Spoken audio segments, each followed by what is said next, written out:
Hey guys, welcome to my newest video for today. For today's video, I'm going to be doing an Autumn 26 reading wrap-up. I've decided I'm going to do my reading wrap-up seasonally now, just because my reading has slowed quite considerably. I did do a reading wrap-up for March, but I haven't really read enough books to justify doing monthly wrap-ups. I've been reading, just my reading has slowed down quite a bit.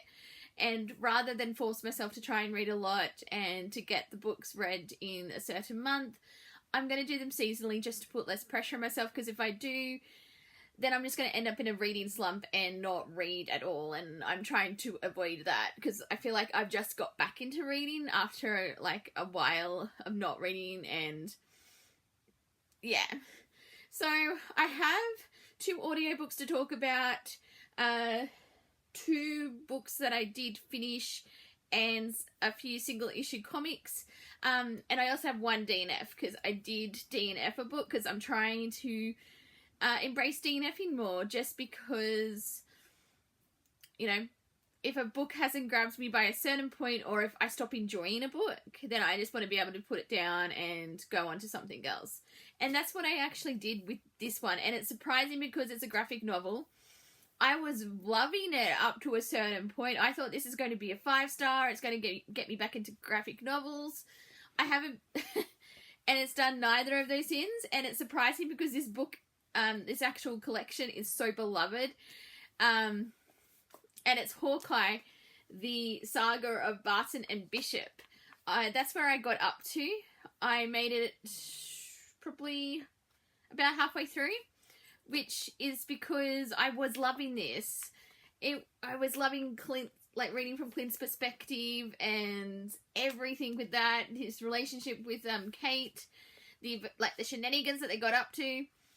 And then there was a point where they had a falling out and she ran off with his dog. And I hated that, and it was more than one issue. I think I was on issue 3 and they were still separate.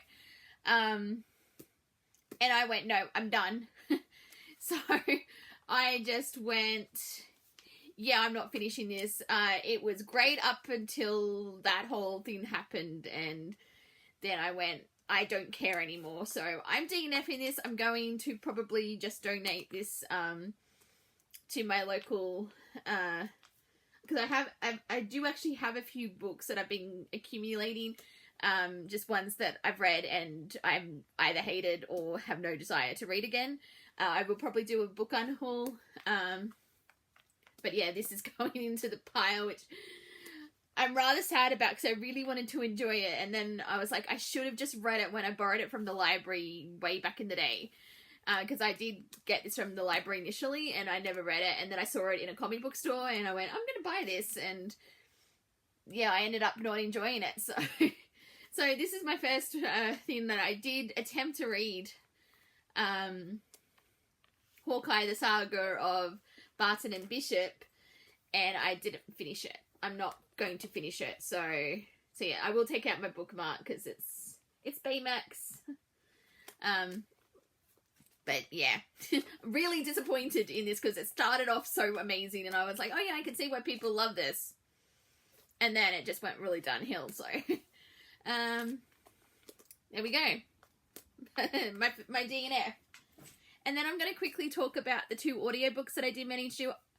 I go through phases where I want to listen to audiobooks all the time, or I don't. So it just depends on the mood. And I managed to finish 2 audiobooks this past couple of months.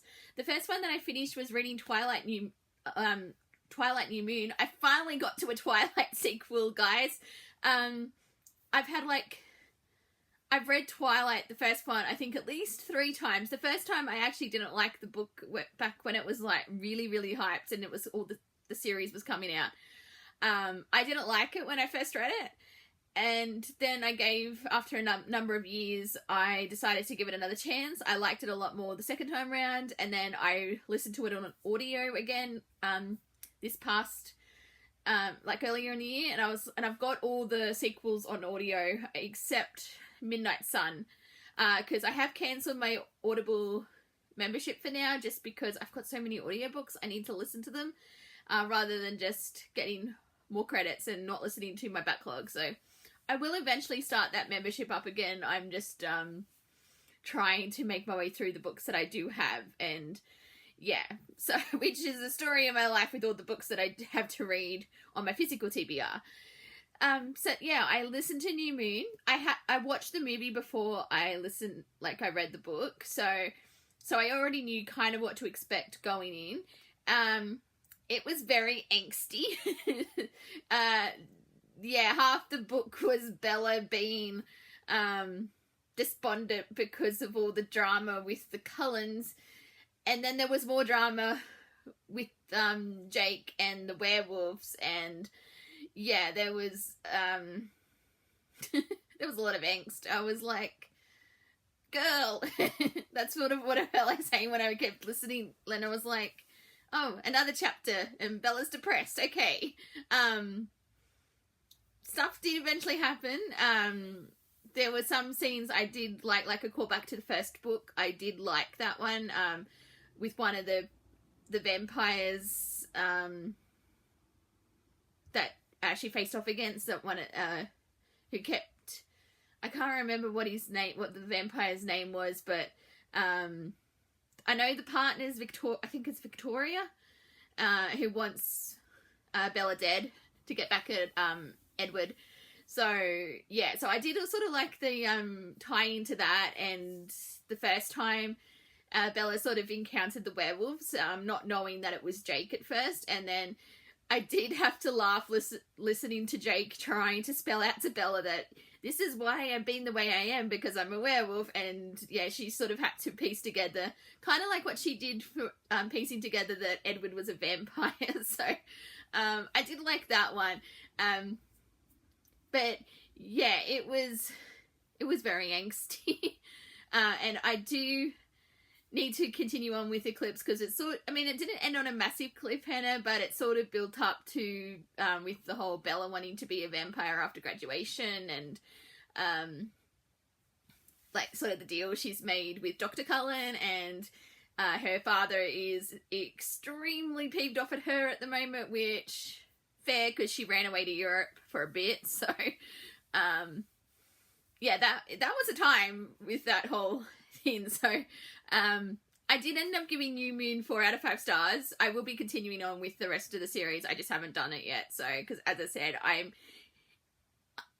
go in and out of listening to audio. Sometimes it's all I manage to read, and then other times I'm just like, oh, I'm going to put on an audio in the background while I do this. And yeah, so I finished New Moon, and then I finally started in on the hype surrounding the Dungeon Crawler Carl series. I listened to the first audiobook.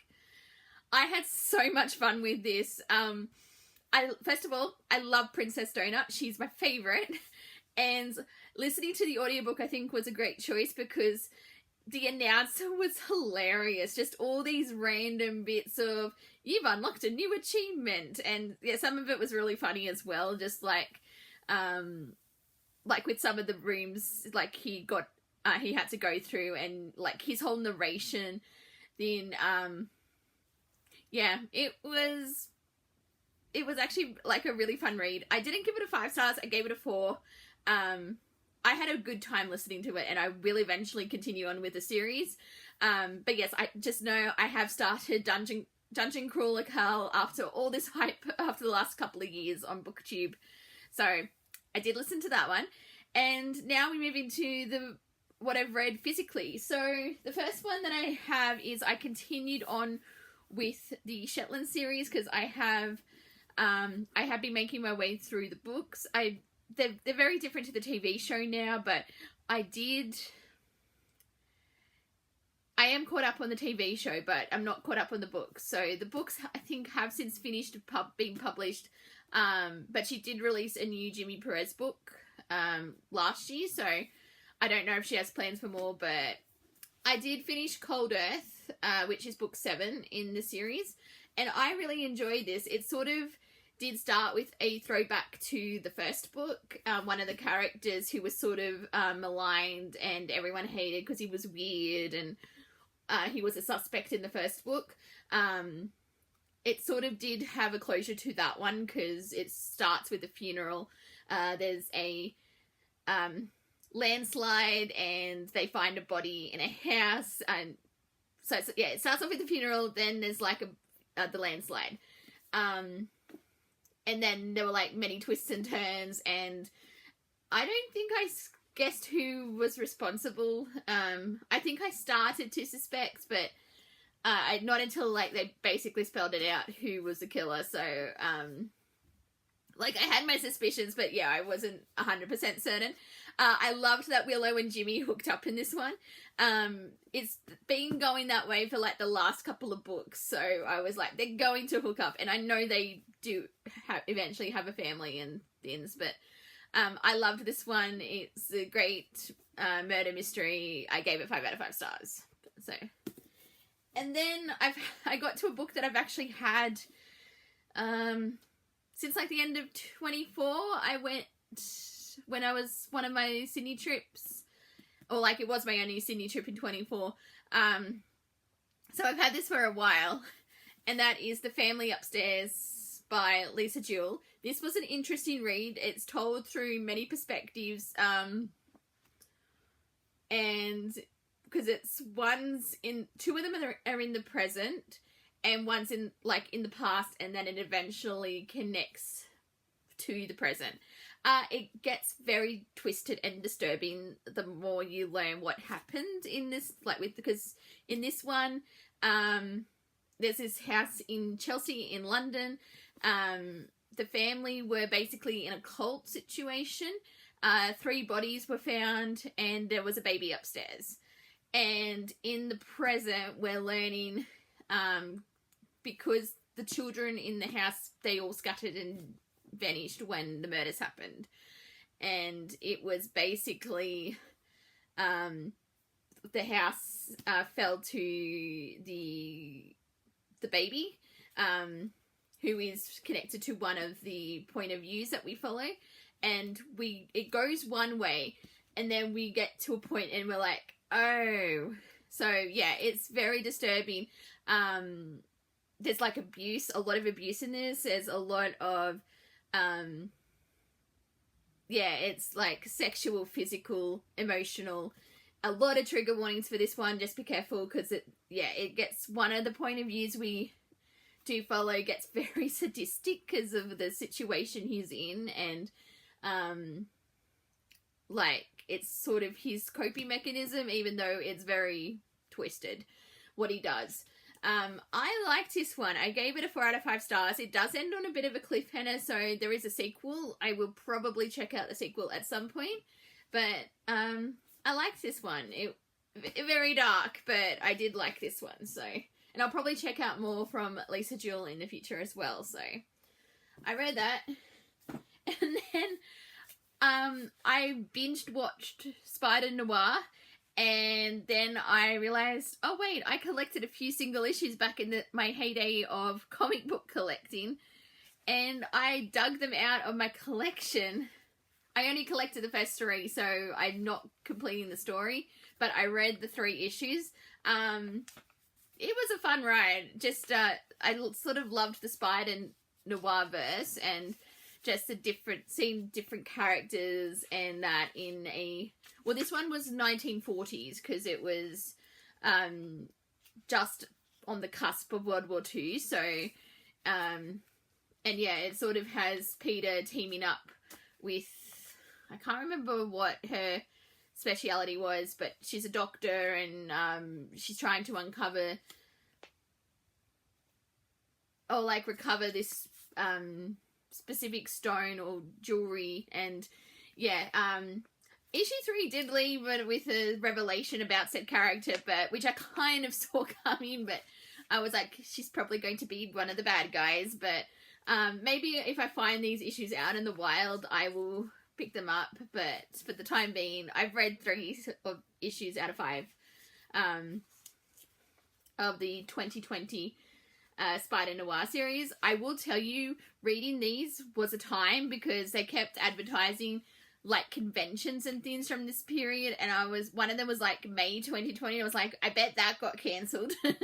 So yeah, it was kind of interesting seeing references to 2020, but this was made before like a lot of this was published before COVID really got rampant, so it was a time. So yeah, I did read 3 single issues of my comics, so and that was everything. I gave these all 4 out of 5 stars as well, what I read.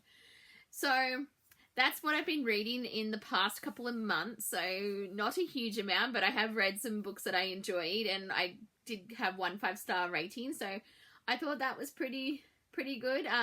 Hopefully can keep up with my reading and have some more books to talk about, because I'm currently reading Wool, the first book in the Silo trilogy. I'm enjoying that one. It's just the font's really small and I don't have great eyesight, so I can't stare at it for too long because otherwise I'll get a headache. And yeah, so I'm taking my time with it just because I am enjoying it, and I'm currently on Juliet's perspective in the first book, so that's what I'm currently reading. And I'm also listening to the first Outlander book because I'm kind of feeling like I'm ready to start tackling Outlander, like the TV show and maybe the book series. I attempted the books like 10 years ago and I didn't really vibe with it, so I never checked out the TV. Like, I watched a couple of episodes of the TV show, but I was watching way too many TV shows at the time, so I didn't continue on with it. But I'm feeling it now that all the seasons are out, so so yeah, so we'll see if I progress with any of these books, and hopefully I'll get to a couple more, because we all know I have the TBR for it. I've got a lot of books to read. So I'm just going to stop it here. Thank you guys for watching, and until my next video, I'll see you guys next time. Bye!